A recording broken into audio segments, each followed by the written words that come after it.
Colégio Evangélico Gamaliel. O futuro do Brasil em boas mãos.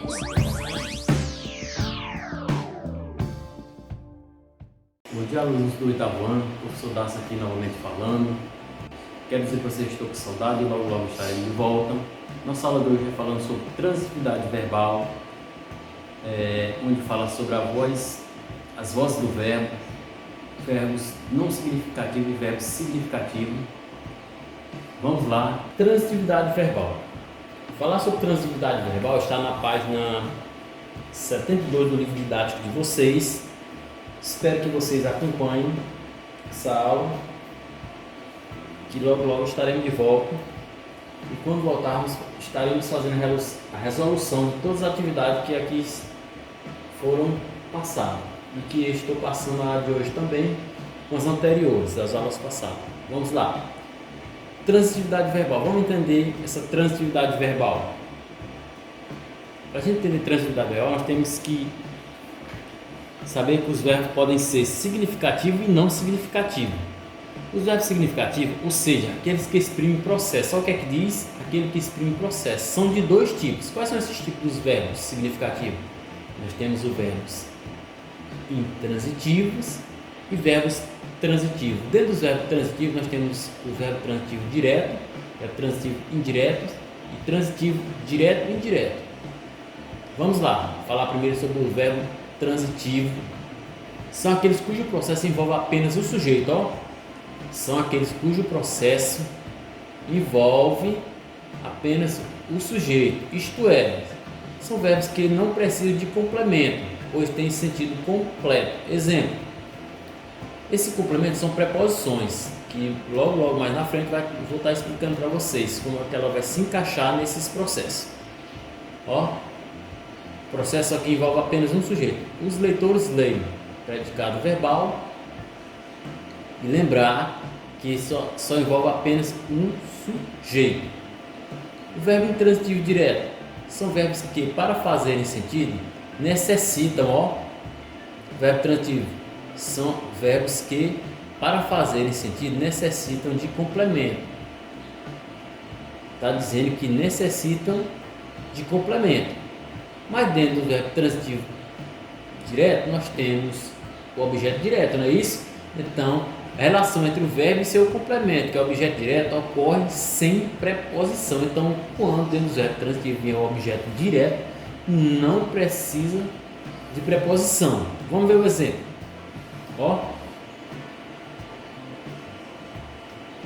Os leitores, olha o exemplo aí. Os leitores compraram a edição de hoje.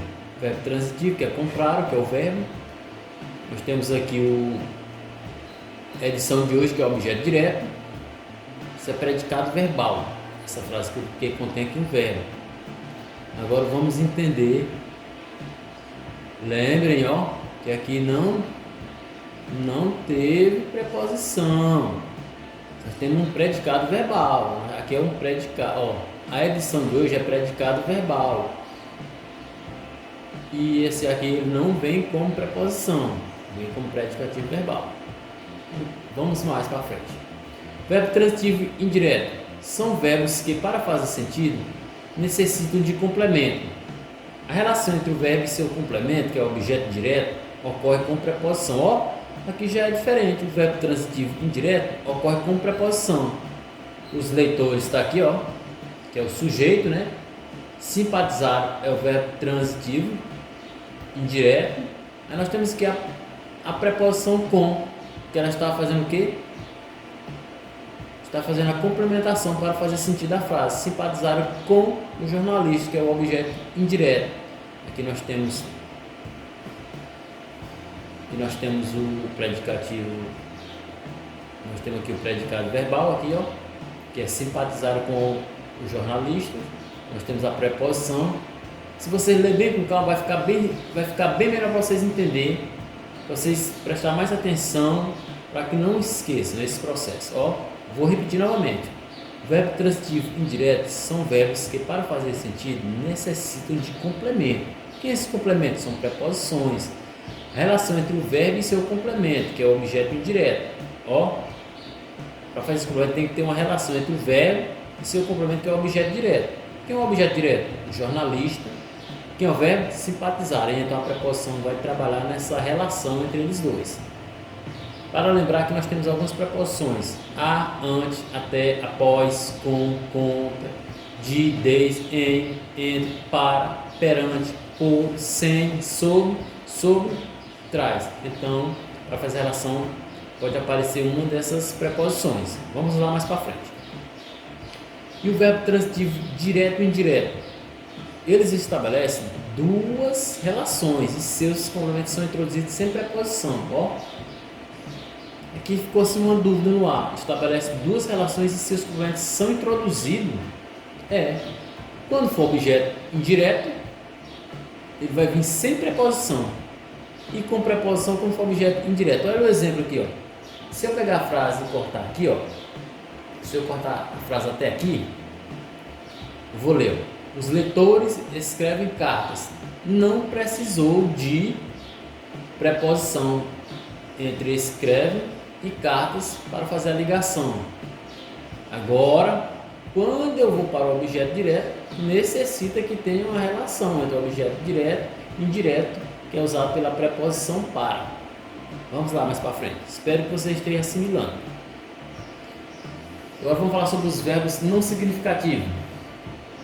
Ou seja, aqueles que exprimem estado. Já está dizendo, ele exprime estado. São denominados verbos de ligação. Então, para ter uma ligação, ele vai exprimir o estado, né? Verbo de ligação. Liga um sujeito a uma característica desse sujeito que aparece no predicado. E o predicativo do sujeito. Olha o exemplo aqui.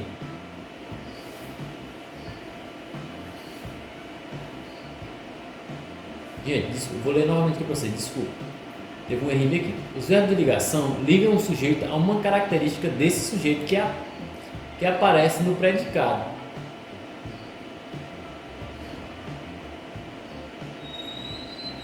É o predicativo do sujeito, lembre disso, é o predicativo do sujeito.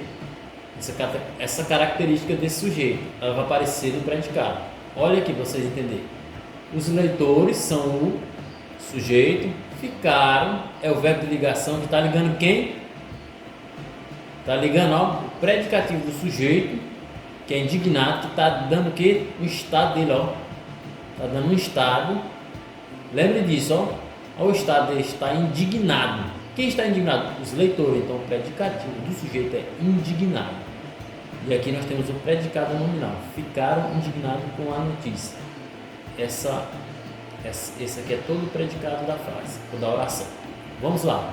Para vocês entenderem, aqui é para lembrar vocês. Os verbos de ligação mais frequentes são ser, estar, parecer, permanecer, ficar, continuar, andar, viver, virar, tornar-se, fazer-se, achar-se, encontrar-se. Aqui é só para vocês lembrar, para vocês não esquecer, tá bom? E dizer para vocês também que a classificação de alguns verbos depende de sua função na frase. Olha o exemplo. A menina anda, verbo intransitivo. A menina anda. A menina anda. Aqui na outra aqui. Na outra frase. A menina anda desolada, verbo de ligação. A menina, aqui é um estado, ela está o que? Desolada. Então aqui é verbo de ligação. Aqui ela está praticando a ação de andar, então é verbo intransitivo. Aqui tem um verbo intransitivo. Anda vai ser o verbo intransitivo. E anda, desolado, vai ser verbo de ligação. Como aqui também, a menina chorou, verbo intransitivo. A menina chorou lágrimas infinitas, verbo intransitivo direto. Espero que vocês estejam entendendo. Mas, de acordo com o passo a passo, vocês não vão ter dúvida. E quando a gente voltar às aulas, a gente vai recapitular esse assunto novamente e vai tirar todas as dúvidas de vocês em sala. Agora vamos falar sobre as vozes do verbo. As vozes do verbo são 3: ativa, passiva e reflexiva. A flexão de voz acontece porque o verbo transitivo direto e o transitivo direto e indireto permite que o sujeito apareça como agente paciente ou agente e paciente da ação. A voz ativa, o sujeito agente. O sujeito é agente da ação verbal, é ele que pratica a ação expressa pelo verbo. Exemplo, olha o exemplo aí, O leitor escreveu a carta. Gente, aqui está muito claro. O leitor é o sujeito agente, escreveu é a forma verbal na voz ativa. Isso é muito claro, é só ler e ter atenção para que vocês tenham entendimento dessas frases e aprender essas designações de cada um. A voz passiva, sujeito paciente.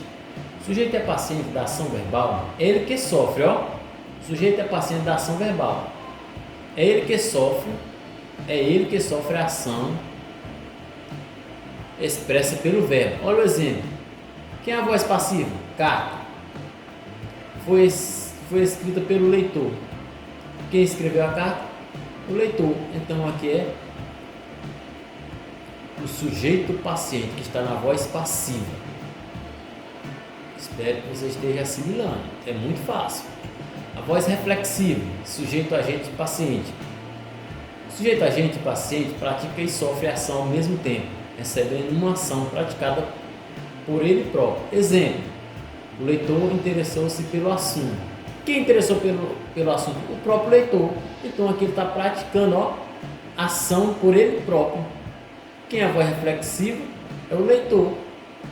Sujeito agente, né? Quem é também? O leitor, que está praticando ação por ele próprio. Que ele está interessado no assunto. É possível uma oração na voz ativa que tenha sujeito determinado ou indeterminado e o objeto direto ser alterado para a voz passiva e vice-versa. Então, o objeto direto passa a sujeito paciente. O sujeito agente passa a agente da passiva, o que não ocorre se o sujeito for indeterminado. Ele só vai, nesse caso, ele só vai ocorrer se for determinado. Se ele for indeterminado, não vai acontecer.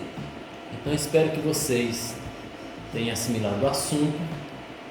Quero dizer aqui a todos os alunos do 8º ano que estou com saudade, a Deise, a Emanuele, a Maria Vitória, ao Laércio, ao Antônio Rico, ao João Lucas e ao Gustavo. Fica aqui meu grande abraço.